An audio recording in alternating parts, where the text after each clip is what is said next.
ABP news पर आप लगातार देख रहे हैं इस बड़ी कवरेज पर विस्तृत समीक्षा आप देख रहे हैं। सलमान खान को बरी तो कर दिया गया है, मगर नूरुल्लाह शरीफ को किसने मारा उस शख्स को जो उस रात उस पटरी पर लेटा हुआ। सिलसिलेवार तरीके से हम पूरे घटनाक्रम को आपके सामने रखना चाहेंगे। 2002 28 सितंबर का यह मामला है। इसमें सलमान को पूरी तरह से आरोपों से बरी कर दिया गया है, क्योंकि कोई भी आरोप सलमान खान के खिलाफ साबित नहीं हुआ है कि सलमान कार चला रहे थे या नशे में थे। यह भी कोर्ट भावनाओं पर नहीं सबूतों पर फैसला करता है। जस्टिस जोशी ने अपनी तरफ से यह बयान दिया अपने फैसले में, और शिवसेना ने उनके बरी किए जाने पर सवाल उठाया। कहा यह फैसला दुर्भाग्यपूर्ण है। हमारे साथ जफर सरेशवाला जुड़ रहे हैं। स्वागत है आपका जफर भाई। जफर भाई, मेरा आपसे पहला सवाल, मैं जानता हूं कुछ देर पहले जब मेरी आपसे बात हो रही थी तो आपने कहा कि सलमान को बेवजह फंसाया गया था। मैं आपका ध्यान इस चीज की ओर खींचना चाहता हूं कि लोगों के जहन में एक सवाल है। आपको याद होगा जब सेशंस कोर्ट में उन्हें दोषी करार दिया गया था तो किस तरह से अतिरिक्त समय बैठकर हाई कोर्ट का फैसला आया था उन्हें बेल देने का। तो लोगों के जहन में तो यह सवाल है ना कि समाज के कुछ लोगों के लिए न्यायिक प्रक्रिया जो है वो थोड़ी ज्यादा लचीली है, मगर नूरुल्लाह शरीफ जैसे लोग या रविंद्र पाटिल जैसे लोग जो मर गए, तो आपको नहीं लगता कि यह बयान निहायत ही संवेदनहीन है, यह कहना कि सलमान खान को फंसाने की कोशिश की गई?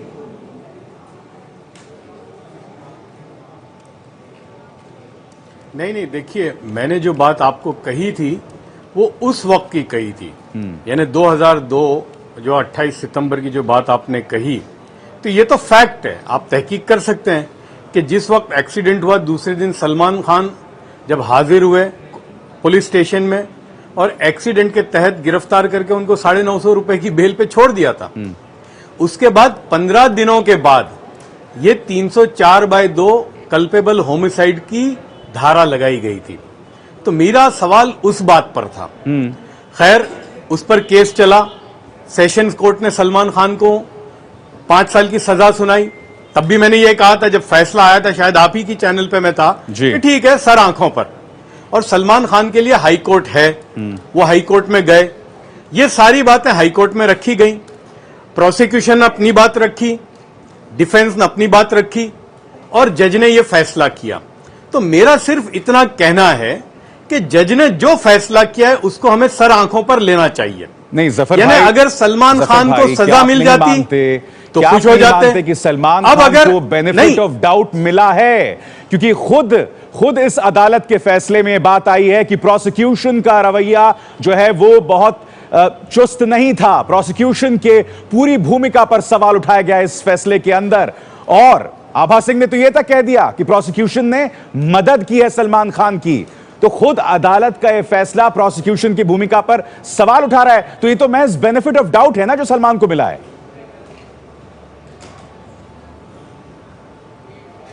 देखिए, एक बात समझ लीजिए आप कि जो कानून की जो प्रक्रिया है, और आभा सिंह या जो भी कानूनदां हैं वो जानते हैं कि क्रिमिनल केस जो है, यानी जहां पर किसी को सजा मिलने वाली है, वहां पर कोर्ट के अंदर है कि any evidence should be beyond doubt. ये बहुत भारी बात है, इसलिए कि जो एविडेंस क्रिमिनल कोर्ट में और एक एविडेंस सिविल कोर्ट में बहुत जमीन आसमान का फर्क है। इसलिए कि इंसान वहां उसको सजा मिलने वाली है, तो you have to prove beyond doubt, तो वो नहीं कर पाए।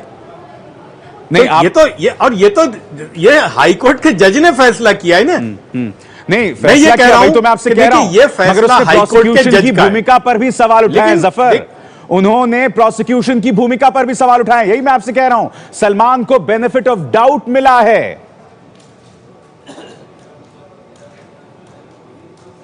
नहीं, तो मैं तो उससे भी आगे जा रहा हूं कि सलमान पर 304 जो 2 लगाई गई थी वही गलत थी जो पुलिस ने लगाई एज आफ्टर थॉट। क्या उसका जवाब था? नहीं, मगर नहीं, ये भी तो कहा। आप देखिए, इस पूरे मामले में रविंद्र पाटिल एक स्टार विटनेस था। उस शख्स ने अपना बयान नहीं बदला। बाद में आके उसने ये जरूर कहा कि ऐसा हो सकता है, उसने एक अतिरिक्त जानकारी दी। वो शख्स भी आज जिंदा नहीं है, तो ऐसे में जब इस मुद्दे को संबोधित नहीं किया जाता तो संवेदनहीन रवैये का आरोप तो लगेगा ही ना।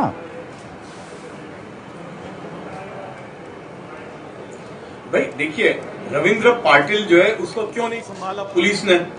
वो तो पुलिस का आदमी था। अच्छा, ये हिट एंड रन इसलिए नहीं था कि ये तो पुलिस का आदमी था जो सलमान के साथ था और वो साथी में था, और जब वो बीमार हुआ या जिसके साथ जो हादसा हुआ तो क्या ये उस वक्त की सरकार की जिम्मेदारी नहीं थी उसका इलाज कराना, उसके साथ सारा जो मामला कराना? क्यों नहीं किया?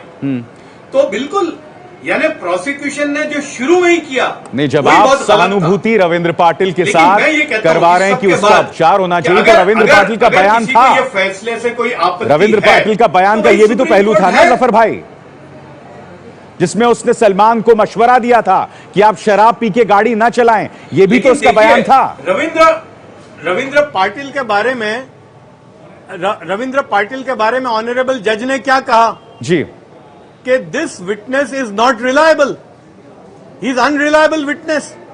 अब ये कोर्ट ने कहा है, ये किसी वकील ने नहीं कहा, ये कोर्ट का जजमेंट है। अब इस पर अगर हम टिप्पणी करना शुरू कर देंगे तो मैं ये कहता हूं कि अगर आपको नाराजगी है तो आप सुप्रीम कोर्ट में जाइए, जजमेंट पर डिस्कशन करना ये बिल्कुल ठीक नहीं है। अच्छा, वरना फिर एनार्की हो जाएगी। यानी अगर हम हर फैसले पर अगर इस तरह से टिप्पणी करना शुरू कर देंगे तो ये तो जो सजाएं होती हैं उनको भी प्रॉब्लम होता है, जो छूट जाते हैं उनको भी प्रॉब्लम होता है। तो मैं ये समझता हूं कि हमारी सारी लड़ाई जो है वो फैसले तक होनी चाहिए। एक बार फैसला आ जाए तो हम सबको ये होना चाहिए कि इसे सर आंखों पर लेकर आगे बढ़ना चाहिए। नहीं, बिल्कुल आपने वाजिब बात बताई। शिवसेना ये कह रही है जफर भाई कि ये फैसला दुर्भाग्यपूर्ण है, कैसे देखते हैं आप इसे?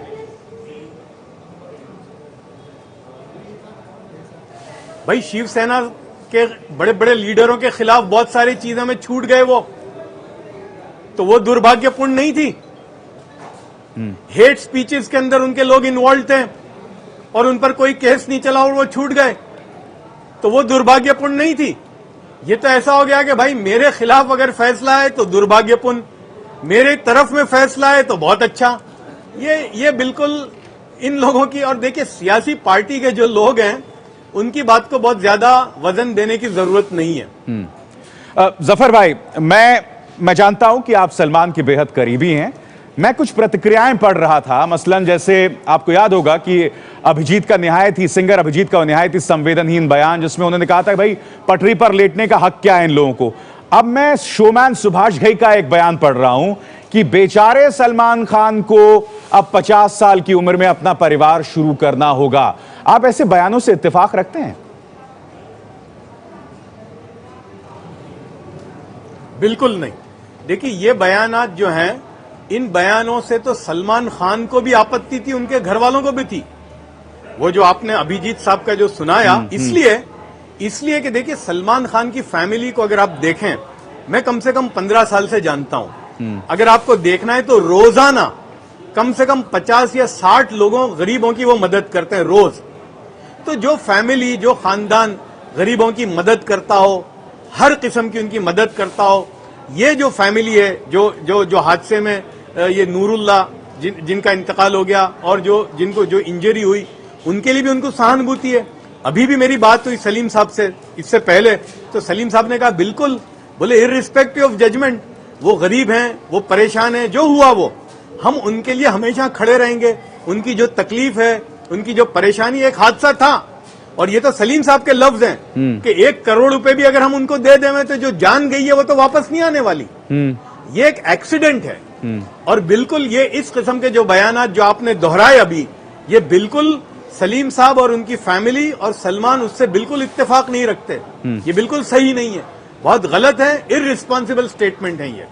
जफर, ये बताइए मुझे कि मैं जानता हूं जो लोग सलमान को डिफेंड करते हैं वो अक्सर उनके इस मानवीय चेहरे की बात करते हैं, मगर जैसा कि रविंद्र पाटिल ने भी अपने बयान में कहा था और जैसे कि एक रिपोर्ट भी आई थी कि उन्होंने शराब पी हुई थी, तो क्या ये बीइंग ह्यूमन का जो चोगा है वो ढक सकता है बाकी चीजों को? क्योंकि देखिए सिर्फ ये मामला नहीं है जो बरी जिससे हो गए हैं, अभी जो हिरण वाला मामला है जिसमें 2 केसेस में वो दोषी पाए गए हैं, वो भी साथ में है।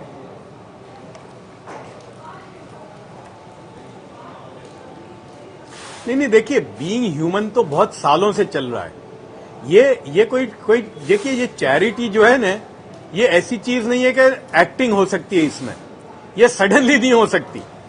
ये तो आपके अंदर में होती है, ये डीएनए में होती है। ये सलीम साहब की जिंदगी चैरिटी में निकली। सलमान खान की वालिदा जो है सलमा आंटी हैं, वो उनके ब्लड में है और यही सलमान के अंदर आया है। तो ये कोई सडनली होने वाली चीज नहीं। मैं आपसे पूछ रहा हूं, विरोधाभास नहीं दिखता? मिजाज है, बीन ह्यूमन का चोगा, जफर भाई, बीन ह्यूमन का चोगा। और दूसरी तरफ जब सलमान खान इन मामलों में फंसते नजर आते हैं, तो ये अपने आप में एक विरोधाभास नहीं लगता आपको?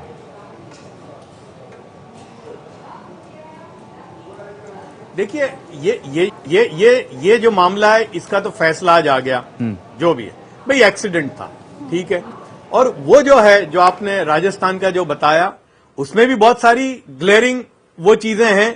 अभी वो भी सब्जुडाइज मैटर है, इसलिए उस पर कोई प्रतिक्रिया करना ठीक नहीं है। वो मैटर सब्जुडाइज है जी। वो जब चलेगा तो वो भी सामने आ जाएगी बात। देखिए, मैं आपको एक बात बताऊं कि मेरा ताल्लुक इस फैमिली से इसलिए नहीं है कि वो सलमान खान है। मेरा ताल्लुक उनसे, बल्कि मैंने तो सलमान खान की बहुत ज्यादा फिल्में भी नहीं देखी है। मैं तो उनकी जो रोजमर्रा की जो जिंदगी है उसको मैं देखता हूं। और मैं ऐसा आदमी नहीं हूं कि मैं कोई सेलिब्रिटी स्टेटस से वो हो जाऊंगा, या मैं उससे बहुत मरूब हो जाऊंगा, या मैं इंप्रेस हो जाऊंगा। मैं उस किस्म का नहीं हूं। सलमान के मिजाज को मैं जानता हूं, उनको मैं रात दिन में देखता हूं कि जो उनके अंदर जो उनका अंदर है। सलीम साहब को हम रात दिन देखते हैं, उनकी मदर को देखते हैं, उनके घर के अंदर का जो रवैया है, उनके नौकरों के साथ का जो उनका मामला है, एक आम है। यानी ये चीजें एक्टिंग नहीं हो सकती, ये चीजें आप दिखावा नहीं कर सकते। ये तो उनके अंदर में है, पहले से है। और उन्होंने इसीलिए, देखिए कि ये नूरुल्लाह का जब मामला आया कोर्ट में, हाई कोर्ट में, तो उन्होंने इजहार किया कि भाई हम अभी जब तक केस होगा हम इनकी मदद करना चाहते हैं। तो इन्होंने कोर्ट से पूछा, आप बताइए कि हम क्या करें। तो कोर्ट ने कहा कि 20 लाख रुपए आप दे दीजिए। तो इन्होंने तो 20 लाख रुपए उस वक्त दे दिए थे। लेकिन अफसोस की बात है कि आज 10-12 साल के बाद भी वो फैमिली को पैसे नहीं मिले। यानी आप सोचिए कि 20 लाख रुपए उस जमाने में दे दिए, लेकिन उन तक पहुंचे नहीं वो पैसे। क्या वजह है? अच्छा, दूसरा, मैंने उनको पूछा कि भाई आपने क्यों और ज्यादा रकम नहीं दी। तो कहा कि भाई कोर्ट ने हमको ऑर्डर किया था कि आप डायरेक्टली या इनडायरेक्टली भी आप इनसे ताल्लुक नहीं जोड़ेंगे, वरना हम तो जब सैकड़ों लोगों की रोजाना मदद करते हैं तो इन बेचारों को क्यों नहीं करेंगे। इररिस्पेक्टिव सलमान का इसमें इन्वॉल्वमेंट है नहीं है, सजा मिले ना मिले, ये गरीब हैं, परेशान हाल हैं, तकलीफ में हैं, हमें उनकी मदद करनी है, जैसे सैकड़ों और लोगों की करते हैं। चलिए, बहुत बहुत शुक्रिया जी, बहुत बहुत एक शुक्रिया जफर सरेशवाला, जो कि सलमान खान के बेहद करीबी हैं। अपनी बात रखते हुए एबीपी न्यूज में हम लगातार ये सवाल उठा रहे हैं कि नूरुल्लाह शरीफ की मौत का जिम्मेदार कौन, क्योंकि सुपरस्टार सलमान खान तो बरी हो गए हैं, मगर नूरुल्लाह शरीफ, उसको लेकर अभी भी सवाल बना हुआ है, जिस पर हम सबको सोचने की जरूरत है।